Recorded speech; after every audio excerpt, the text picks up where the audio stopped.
હિબ્રુઓનો પત્ર 13મો અધ્યાય. હિબ્રુઓનો પત્ર અધ્યાય 13મો.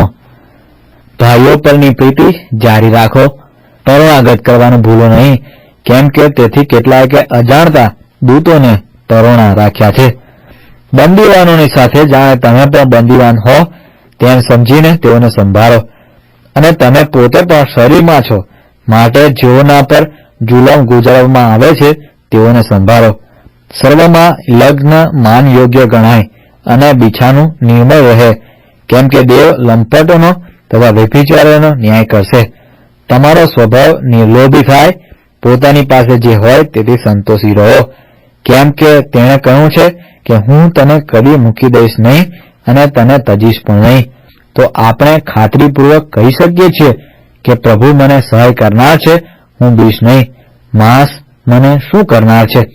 જેઓ તમારા આગેવાન હતા, જેઓએ તમને દેવની વાત કહી છે, તેઓનું સ્મરણ કરો અને તેઓના ચારિત્રનું પરિણામ જોઈને તેઓના વિશ્વાસનું અનુકરણ કરો. ઈસુ ખ્રિસ્ત ગઈકાલે, આજે તથા સદાકાળ એવો ને એવો જ છે. તમે વિચિત્ર તથા નવા ઉપદેશથી આકર્ષાઓ નહીં, કેમ કે પ્રભુની કૃપાથી અંતઃકરણ દ્રઢ કરવામાં આવે તે સારું છે. અમુક ખોરાકો ખાવાથી નહીં, તેનાથી એ પ્રમાણે વર્તનારાઓને લાભ થયો નહીં. આપણી વેદી એવી છે કે મંડપની સેવા કરનારાઓને તે પરનું ખાવાનો અધિકાર નથી, કેમ કે પાપાથાપણ તરીકે જે પશુઓનું રક્ત પ્રમુખ યાજક પવિત્ર સ્થાનમાં લાવે છે તેઓના શરીર છાવણી બહાર બાળવામાં આવે છે. માટે ઈસુએ પણ પોતાના રક્તથી લોકોને પવિત્ર કરવા સારું દરવાજા બહાર મરણ સહન કર્યું. માટે આપણે પણ તેનું અપમાન સહન કરીને છાવણી બહાર તેની પાસે જઈએ, કેમ કે સ્થાયી રહે એવું નગર અહીં આપણને નથી, પણ જે નગર આપણું થવાનું છે તેની આપણે આકાંક્ષા રાખીએ છીએ. માટે તે દ્વારા આપણે દેવની સ્તુતિરૂપી યજ્ઞ એટલે તેનું નામ કબૂલ કરનારા હોઠના ફળનું અર્પણ નિત્ય કરીએ છીએ.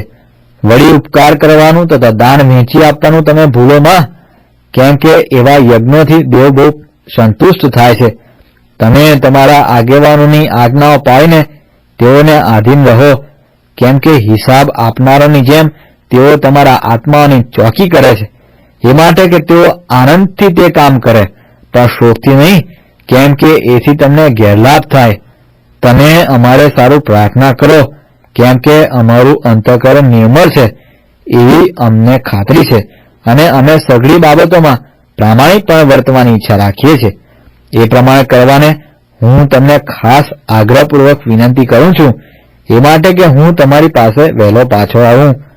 હવે શાંતિનો દેવ, જેને ઘેટાના મોટા રખેવાળ આપણા પ્રભુ ઈસુને સર્વકાળના કરારના રક્તથી મરેલામાંથી પાછો ઉઠાડ્યો, તે તમને દરેક સારા કામમાં એવા સંપૂર્ણ કરે કે તમે તેની ઈચ્છા પ્રમાણે સર્વ કરો, અને તેની દ્રષ્ટિમાં જે સંતોષકારક છે તે ઈસુ ખ્રિસ્ત દ્વારા આપણી પાસે કરાવે.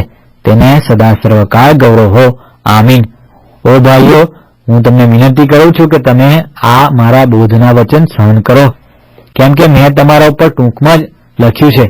આપણો ભાઈ તીમોથી છૂટો થયેલો છે એ તમે જાણજો. જો તે વહેલો આવશે તો હું તેની સાથે આવીને તમને મળીશ. તમે તમારા સગળા આગેવાનોને તથા સગળા સંતોને સલામ કહેજો. ઇટાલીમાંના ભાઈઓ તમને સલામ કહે છે. તમ સર્વ ઉપર કૃપા હો.